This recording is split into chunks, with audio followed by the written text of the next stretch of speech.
Assalamualaikum warahmatullahi wabarakatuh. Perkenalkan nama saya Syifa Afifah Prameswari dengan NIM L1A024043.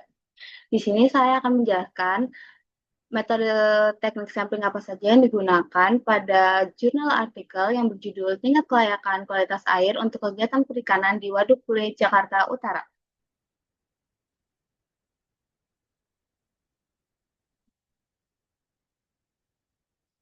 Sebelumnya, apa sih manfaat waduk tersebut?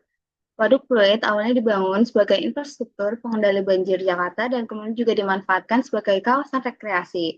Namun, potensi pengembangan di bidang ekonomi dan perikanan belum dimanfaatkan. Meskipun kebutuhan akan produksi ikan budidaya terus meningkat, aktivitas pemukiman dan industri di sekitar waduk, serta masuknya limbah domestik, diduga menurunkan kualitas air sehingga perlu dikaji apakah kondisi perairan masih memungkinkan untuk kegiatan perikanan. Kemudian, apa sih tujuan dari artikel ini? Yaitu untuk mengetahui kondisi kualitas air waduk fluid yang ditinjau dari aspek fisika, kimia, dan biologi. Kemudian menentukan tingkat apakah layak kualitas perairan waduk fluid sebagai lokasi kegiatan perikanan dan jenis kegiatan perikanan yang dapat dikembangkan. Kemudian ada metode deskriptif analitis. Sebelumnya, metode deskriptif analitis adalah metode penelitian yang mendeskripsikan suatu objek atau masalah penelitian secara faktual dan sistematis, kemudian menganalisis data yang telah terkumpul. Kemudian, pada penelitian ini dapat menilai tingkat kelayakan kualitas air diperlukan gambaran menyeluruh kondisi aktual seperti fisika, kimia, serta biologi, dan bukan percobaan manipulatif. Metode ini cocok untuk studi evaluatif lingkungan seperti waduk perkotaan. Metode deskriptif analitis untuk menggambarkan kondisi aktual kualitas air berdasarkan pengukuran lapangan dan analisis laboratorium, lalu membandingkannya dengan baku mutu dan literatur perikanan. Kemudian ada metode teknik sampling, purposive sampling. Sebelumnya, purposive sampling adalah teknik pengambilan sampel dengan memilih subjek secara sengaja berdasarkan kriteria tertentu yang sesuai dengan tujuan penelitian.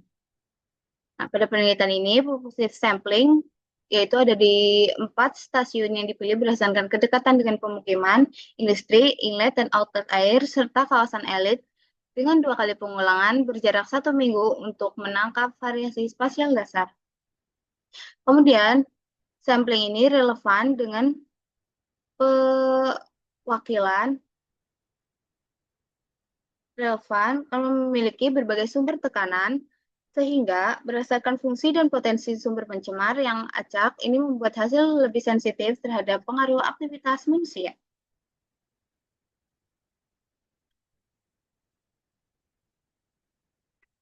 Kemudian yang selanjutnya ada sistem scoring kelayakan. Sistem scoring kelayakan ini yaitu cara penilaian yang memberi nilai skor dan bobot pada tiap parameter kualitas air, lalu menjumlahkannya untuk menentukan kategori kelayakan perairan bagi kegiatan perikanan.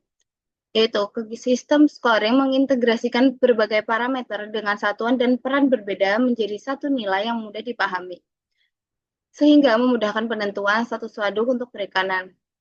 Pendekatan ini membantu mengambil kebijakan dan pengelola waduk untuk cepat menilai apakah diperlukan tindakan perbaikan kualitas air sebelum pengambilan kegiatan perikanan. Kemudian ada metode mengukur parameter fisika, kimia, dan biologi. Fisika sendiri yaitu mengukur kecerahan, kedalaman, suhu, dan arus. Nah, untuk mengukur kecerahan itu ada secidis, mengukur suhu yaitu ada termometer, kemudian mengukur arus ada digunakannya bola arus. Kemudian pada parameter kimia yaitu menggunakan pH, DO, nitrat, fosfat, kemudian klorofil A dengan menganalisis di laboratorium dengan spektrofotometer dan reagen kimia. Kemudian pada parameter biologi yaitu ada fitoplankton, lugol, dihitung dengan set Wheat-Rafter, dan rumus APHA. Untuk limpahan, dihitung indeks keanekaragaman, keseragaman, dan dominasi.